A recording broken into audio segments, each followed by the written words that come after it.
On va voir ici comment gérer son temps dans les déplacements professionnels. Ça peut arriver que parfois, vous deviez avoir des déplacements, et on va voir comment optimiser tout ça. On va voir ce qu'on appelle les déplacements professionnels et vraiment, des exercices pratiques pour optimiser tous, vos déplacements. J'espère que ça va, vous aider dans, les prochains jours, ou les prochaines semaines si jamais ça vous, arrive. Et comme d'habitude, avant, de commencer, je vous demanderai tout simplement de vous abonner au podcast. C'est très, très important, pour nous, de lui mettre, 5 étoiles également si, ça vous plaît, si vous apprenez des choses, si vous essayez de mettre en place des choses et n'hésitez pas d'ailleurs à nous contacter, hein. Il y a des liens autour, soit de la vidéo, soit du podcast, soit sur l'article obt-gestiondutemps.com. Donc n'hésitez pas à nous poser des questions s'il y a des sujets sur lesquels vous voulez qu'on intervienne, qu'on crée un épisode, ça sera, avec, plaisir. On attaque tout de suite, le podcast. Bienvenue dans OBT. Ici, avec Pascal, on prend la productivité à contre-courant. Pas de leçon de morale. On discute, on partage nos méthodes, nos galères aussi. Et surtout, on dézingue la culpabilité que vous balancent tous les gourous du « fais plus dors moins ». Le but, que vous passiez un bon moment et que vous ayez envie de passer à l'action, tranquillement, à votre rythme. C'est super bien présenté, Kev. Et ce que je vous propose, c'est qu'on attaque tout de suite. Bonjour à tous, c'est Pascal. Alors, comment gérer son temps dans les déplacements professionnels? C'est ce qu'on va voir aujourd'hui. Donc déjà, pour commencer, quand vous êtes commercial, consultant, formateur, ou bref, que vous ayez un métier en fait qui vous amène souvent à bouger, les déplacements professionnels représentent quelque part une part importante de votre vie. Et ils sont souvent perçus comme quelque part du temps perdu ou du temps non productif, et ils peuvent au contraire devenir des opportunités puissantes si on apprend à les optimiser. Alors moi, je parle pas juste des trajets entre deux rendez-vous qui sont juste à côté, ok. Je vais vraiment parler de ces moments de longs trajets qui peuvent être source de productivité, de réflexion, de préparation et même de ressourcement. C'est ce qu'on va voir dans cet épisode. On va voir pourquoi c'est important et ce que couvre exactement la notion de déplacement professionnel, comment les rendre plus efficaces et de proposer justement des exercices simples à mettre en place dès aujourd'hui. Alors, pourquoi déjà il faut optimiser les déplacements professionnels? Les déplacements professionnels peuvent représenter une charge significative de temps, d'énergie et même de stress. Et selon votre activité, vous allez pouvoir passer plusieurs heures, parfois toute une journée, à vous rendre à des rendez-vous clients, à participer à des réunions qui sont ce qu'on appelle hors site, aller à des formations ou des conférences, faire des visites de lieux, de chantiers, de prospects, et vous assurer aussi des interventions dans différents établissements, institutions, etc. Et sans optimisation, ce temps peut être non productif. Pourquoi? Qu'est-ce que j'entends par non productif? Parce que, en fait, vous allez attendre dans les transports. Vous allez faire tourner le moteur de la bagnole, j'en sais rien, sans avancer sur des objectifs principaux. Ça va être énergivore parce que vous allez changer de contexte régulièrement et ça coûte mine de rien mentalement. Et ça peut être aussi inefficace car vous allez vous retrouver à courir sans logique claire d'organisation. Et à l'inverse, quand vous allez apprendre à structurer, à tirer parti de ces périodes-là, elles vont devenir quelque part du temps utile, voire stratégique. Alors, qu'est-ce que moi j'appelle là aujourd'hui des déplacements professionnels? Ces déplacements professionnels, ça va être ce qui va regrouper tous les moments où vous allez devoir quitter votre poste de travail habituel, évidemment, pour vous rendre chez un client ou un prospect, à une réunion externe, sur un lieu d'intervention, à un événement professionnel, soit les salons, la formation, les conférences, etc., dans un autre bureau, dans une autre ville, peu importe. C'est pas juste se déplacer physiquement, c'est vraiment prendre en compte tout le temps entre deux lieux, que ce soit en voiture, en train, en avion, ou même à pied, dans une grande ville. Et ce temps, il est rarement, on va dire, intégré dans notre notion de travail, et pourtant il représente quelque part une vraie fenêtre d'action. Alors, comment optimiser efficacement vos déplacements professionnels? Alors, ça ne veut pas dire encore plus vite ou remplir chaque minute. C'est simplement le fait d'être stratégique, d'être intentionnel et bienveillant envers votre énergie et votre attention. Et donc, vous avez des principaux leviers qui sont au nombre de 5. Le premier levier, c'est de le planifier, en fait, ces déplacements avec logique. Avant tout déplacement, demandez-vous quelle est la façon la plus intelligente de regrouper l'ensemble de mes rendez-vous. Donc, regrouper évidemment les rendez-vous géographiquement, ça évite les allers-retours inutiles. Si vous avez plusieurs rendez-vous dans la même zone, planifiez-les dans une même journée. éviter les déplacements de dernière minute, ou alors éventuellement prévoir un temps de tampon pour les imprévus. Parce que quelque part, 1 heure de gagné sur un déplacement, c'est 1 heure que vous allez pouvoir investir dans une tâche à plus forte valeur. Et moi, je coach des entrepreneurs donc qui, lancent par exemple leur agence web notamment, leur agence marketing, et vient le moment de la prospection, parce qu'évidemment, hein, tous les clients ne tombent pas du ciel, malgré ce qu'on peut nous faire croire. Il faut faire de la prospection, notamment de la prospection physique. Et la prospection physique, la tournée, il faut la planifier avec logique.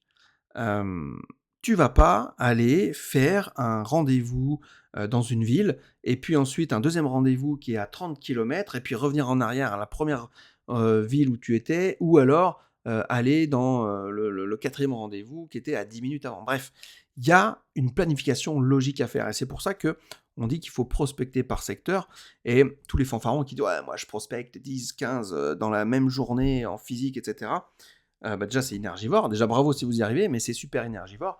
Et très souvent, en fait, on se dit, maintenant, en fait, on va plus privilégier par secteur. C'est-à-dire, je pose ma bagnole et je peux marcher aux alentours. Ou éventuellement, j'ai de temps en temps à la récupérer, mais jamais très longtemps. C'est pour ça que c'est très très important de planifier avec logique. Deuxième levier, c'est d'utiliser le temps de trajet pour avancer, évidemment. Le déplacement, il n'est pas juste du temps vide. Il peut devenir utile, on va dire, si vous allez, comment on pourrait dire, vous préparez mentalement au rendez-vous. C'est-à-dire, vous allez relire les notes, vous allez visualiser votre rendez-vous, vous allez clarifier vos objectifs, etc. Et vous pouvez aussi créer des contenus, hein, que ce soit des contenus courts, des notes, genre, ce genre de choses-là. Écrire un message à votre équipe, éventuellement un mail aussi, peaufiner un slide de formation, enfin bref, vous allez pouvoir aussi gérer ça. Vous allez également pouvoir, on va dire, écouter un podcast. Donc, être plutôt dans une phase d'apprentissage. Donc, écouter un podcast, une formation audio, un livre audio, regarder une formation, peu importe. Alors, bien sûr, il faut adapter ce qui est pertinent à votre mode de déplacement. Si c'est vous qui conduisez, c'est plus compliqué. Là, on est peut-être sur éventuellement une note vocale ou vous allez écouter un truc audio. D'accord. Si vous êtes en transport en commun, alors si vous êtes dans le bus, bon, peut-être que vous aurez vos écouteurs et tout, mais si vous êtes dans le train, par exemple, on peut largement travailler dans le train. Moi, la dernière fois, j'ai fait un déplacement sur Paris, j'avais 3 heures de train, j'ai bossé dans le train sans problème. Donc l'idée, c'est vraiment de lever ce regard du calendrier pour utiliser ce temps, en fait, consciemment. C'est ça qui est très important. Alors après, là, il y a l'épisode 23 où je disais pourquoi ne rien faire est important. Vous pouvez également quand même aussi décrocher. Moi, ça m'arrive que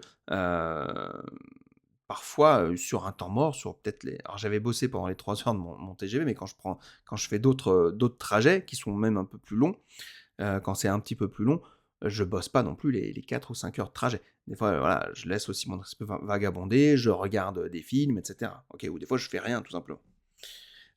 Troisième levier, c'est limiter les pertes de temps, ce que j'appelle annexes. C'est-à-dire que les déplacements pro, ils incluent aussi toute une petite de perte de temps qu'on ne remarque pas toujours. Attendre entre 2 rendez-vous, chercher une place de parking, attendre un train, un bus, changer plusieurs fois de mode de transport, etc. Donc pour limiter ça, prévoir toujours des marges entre 2 rendez-vous. Choisissez les lieux avec parking où il y a un bon accès transport aussi et utilisez une appli de navigation en temps réel. Ça peut être vraiment intéressant ça, parce que ça évite d'être sous pression. Parce que la pression elle-même, en fait, elle fait perdre à la fois du temps et de l'énergie. Et moi, je sais que dans les villes, surtout où je connais pas, et des fois, je suis en bagnole ou quoi, c'est vraiment le truc que je regarde, les parkings. Est-ce que derrière, c'est des trucs assez faciles en transport? Et c'est vrai que moi, alors, j'ai pas l'habitude de prendre tout le temps les transports en commun, c'est pas mon truc et tout. Je préfère marcher, mais des fois, il n'y a pas le choix. Et je me rappelle quand à un moment donné, j'ai fait un petit séjour à Montréal. Et juste en bas de notre appart, il y avait une station de métro, il y avait les bus, il y avait les stations de bus et il y avait des taxis aussi. Et c'était super pratique en fait parce que on pouvait aller faire les courses, on faisait tout à pied, enfin, et dans ces transports-là. Et ça, c'est pour ça qu'on avait choisi cet appart-là pour notre séjour parce qu'il nous permettait en fait de gagner du temps sur ces transports-là. On avait vraiment accès au transport très très facilement, peu importe les types de transports, et ça nous permettait de gagner du temps et de ne pas être sous pression en disant merde, comment je vais faire? Et en plus, on n'avait pas pris de bagnole, etc. Enfin, on voulait pas avoir de bagnole là-bas. Donc voilà. Ça, c'est con ce que je dis, ça paraît logique, mais on oublie de le faire des fois. On le fait pour le perso, on ne le fait pas forcément pour le pro. Quatrièmement, automatiser et standardiser ce qui peut l'être. C'est le quatrième levier. Certains déplacements, ils sont récurrents. Donc, si vous vous rendez souvent chez des clients ou des partenaires réguliers, créez des modèles de documents qui sont adaptés à ces visites. Préparez à l'avance des checklists pour chaque visite, pour chaque type de rendez-vous. Gardez un sac prêt avec tout le matériel professionnel dedans. Et enregistrez aussi les itinéraires qui sont types dans votre GPS. Ça, c'est un truc, ça m'énerve et je le fais maintenant.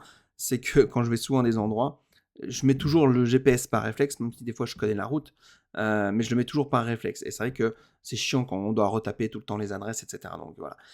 Et d'ailleurs, dans la plupart de mes déplacements professionnels, ou même d'ailleurs quand je vais donner une formation, j'ai une checklist en fait. Et cette checklist, je la sors quand j'en ai besoin et je prépare tout la veille. Genre, ok, j'ai besoin de ça, j'ai besoin de ça, j'ai besoin de ça, ok, c'est fait. Et comme ça, je me pose même plus cette question-là. C'est-à-dire que la veille, tout est prêt. Des fois même, je charge dans la voiture en avance, comme ça, je gagne du temps. Et quand je vais dormir, je suis pas là à me dire, alors attends, est-ce que j'ai pensé à ça, est-ce que j'ai pas... Parce que j'ai ma checklist qui est là, elle s'est étoffée au fur et à mesure des expériences, et donc je sais que ma charge mentale, elle sera nulle. C'est-à-dire que je serai tranquille quand je vais me lever le matin, j'aurai même pas besoin de vérifier les choses, parce que tout aura été fait. Très important d'avoir des checklists en fonction de ce que vous allez faire. Et c'est pareil, hein, là je parle de checklist pour le boulot, mais c'est pour les vacances, c'est exactement la même chose. Nous on part souvent en van, en vacances, on part en road trip 15 jours, 3 semaines, etc. J'ai le road trip pour l'été, toute la checklist de ce qu'il faut, et le road trip pour l'hiver, toute la checklist de ce qu'il faut. Donc voilà, et je sais qu'une fois que tout est coché, c'est bon, c'est parfait, et il n'y a pas cette charge mentale de dire putain merde, qu'est-ce qu'on a oublié, qu'est-ce qu'on a oublié. Donc voilà, c'est pour la vie personnelle, ça peut fonctionner également. Le cinquième levier maintenant, c'est de penser en termes d'énergie et pas seulement en termes de temps. C'est-à-dire qu'un déplacement pro bien organisé, il doit pas être forcément et seulement, on va dire, efficace en temps, mais aussi, il doit être, ton énergie doit être capable de le supporter. Donc si vous vous retrouvez épuisé après chaque trajet, même si c'est bien planifié, c'est que le système, il doit être un petit peu ajusté. Donc prévoir des moments de récupération, intégrer des pauses, des respirations, des marges, enfin, boire de l'eau, manger quelque chose de léger, etc. C'est ça qui va être important. Par exemple, si je parle de mon déplacement à Paris, parce que c'est le dernier que j'ai fait en date, je suis arrivé un jour avant. Je devais donner 2 jours de formation, je suis arrivé un jour avant. Un jour avant pour être tranquille. Alors je me suis fait héberger par un ami, mais je suis arrivé un jour avant pour ne pas stresser justement.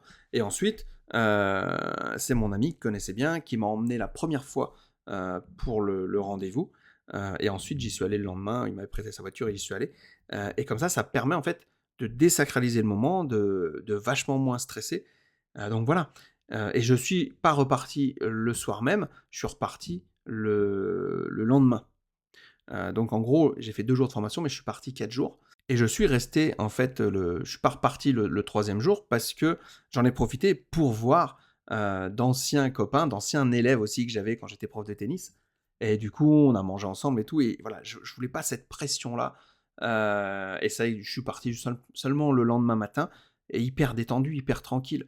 Voilà. Et donc, c'est pour ça que c'est important de bien planifier vos rendez-vous en fonction de votre énergie. Donc, optimiser, c'est pas accélérer, c'est vraiment réduire l'énergie gaspillée. Donc, petit exercice pour terminer. Je vous en donne 3 très simples à faire, qui sont à faire régulièrement. 1, faites le bilan de vos déplacements. Donc, pendant une semaine, vous notez le temps passé en déplacement, ce que vous avez fait pendant ce temps-là, ce qui vous a semblé improductif. Et à la semaine, vous allez analyser quelles activités auraient pu être réduites, fusionnées, transformées en moments utiles, etc. Là, on traque vraiment sa data. Ensuite, l'exercice 2, c'est le regroupement intelligent. Regardez vos prochains rendez-vous. Est-ce qu'ils sont proches géographiquement? Est-ce qu'on peut les fusionner dans une même zone? Est-ce qu'on peut les planifier dans un ordre logique pour réduire les allers-retours? Et faites éventuellement, je ne sais pas moi, un mind map ou une liste chronologique. Par exemple, je vous dis un truc bête, je reprends mon fameux exemple sur Paris. Je suis allé à Dijon aussi, etc. En fait, des fois, se dire, ok, là je suis par exemple à Dijon, j'ai 2 jours de formation sur Dijon, je donne 2 jours de formation, après je vais enchaîner avec Paris, mais Paris c'est dans 2 jours par exemple. Là, est-ce que ce serait pas plus intelligent soit de rester à Dijon, soit d'aller à Paris, plutôt que revenir moi sur Annecy et repartir après? Si financièrement votre boîte peut le soutenir, peut le faire, faites-le franchement. Vous gagnerez du temps, vous gagnerez de l'énergie, vous serez tranquille. Voilà, tout simplement. C'est un peu ça dans l'idée, le regroupement, ce que j'appelle intelligent. Alors évidemment, hein, si vous avez une vie de famille, ça peut être un peu plus compliqué. Moi maintenant aujourd'hui mes enfants sont plus grands, ils sont ados, donc ils peuvent se débrouiller tout seuls, ils peuvent rester une journée, une soirée ou voilà, peu importe, en attendant qu'un des 2 parents rentre ou quoi. Mais si vous pouvez pas le faire, ben, vous pouvez pas le faire et là, à ce moment-là, ça vous prendra du temps. Il faut revenir et repartir, faites vos allers-retours, mais c'est très énergivore, faut le savoir. Donc quand vous pouvez le faire, vraiment faites-le. Après ça dépend vraiment de voilà, de vos valeurs, de votre perception par rapport à ça. Et le troisième petit exercice, ça va être de tirer parti du trajet évidemment. Donc choisissez une activité utile à faire dans le transport. On a vu podcast, écrire sur un blog, peu importe, enfin faire un truc, préparer un mail ou quoi, qui est utile, en fait, qui est impactante éventuellement pour alors pas forcément impactante parce que vous aurez peut-être pas la concentration pour, mais en tout cas, qui est utile à faire. Observez ce qui change dans votre journée, et répétez ça sur une semaine, voir comment ça se passe. Donc, pour conclure cet épisode, les déplacements professionnels ne sont pas seulement des instants entre 2 rendez-vous, hein, ils sont une part significative de votre emploi du temps, de votre énergie, de votre productivité. Donc optimiser ces trajets, ça consiste pas à courir le plus vite, il s'agit simplement en fait de penser, de planifier et de vivre de manière intentionnelle et transformer les moments subis en périodes utiles, équilibrées et parfois même agréables. Et derrière, en planifiant mieux, en utilisant intelligemment le temps de trajet, en réduisant les pertes, en respectant votre énergie, vous allez pouvoir gagner du temps, du calme et une meilleure qualité de vie professionnelle. Donc, voilà, j'espère que vous êtes prêts à repenser votre manière de vous déplacer. Et vous allez voir que ce sont souvent quelques secondes invisibles qui, bien optimisées, vont faire la grande différence. Et toujours pareil, si vous voulez aller plus loin, il y a un autre système timer, c'est vraiment l'information qu'il vous faut, c'est même un accompagnement, hein, si vous voulez qu'on vous aide à mettre en place des actions concrètes, adaptées à votre propre réalité, c'est ça qui est important, c'est que nous, on s'adapte à votre réalité. Le système fonctionne pour tout le monde, je dis bien tout le monde, vraiment sans restriction, parce qu'en fait, les méthodes qu'on propose, qui existent déjà, simplement, on les adapte, on les fait faire correctement. C'est ça qui est... On n'est pas dogmatique. Et donc, ça va vous faire prendre votre conscience, ça va vous faire prendre, conscience de votre relation au temps, de comment y faire face, pour trouver enfin une sérénité avec du temps également, en plus avec vos proches, et du temps personnel pour vous, du temps aussi pour du temps libre, à faire ce que vous avez envie de faire. Sur ce, pensez à vous abonner, et moi je vous dis à très bientôt pour un prochain épisode. Ciao.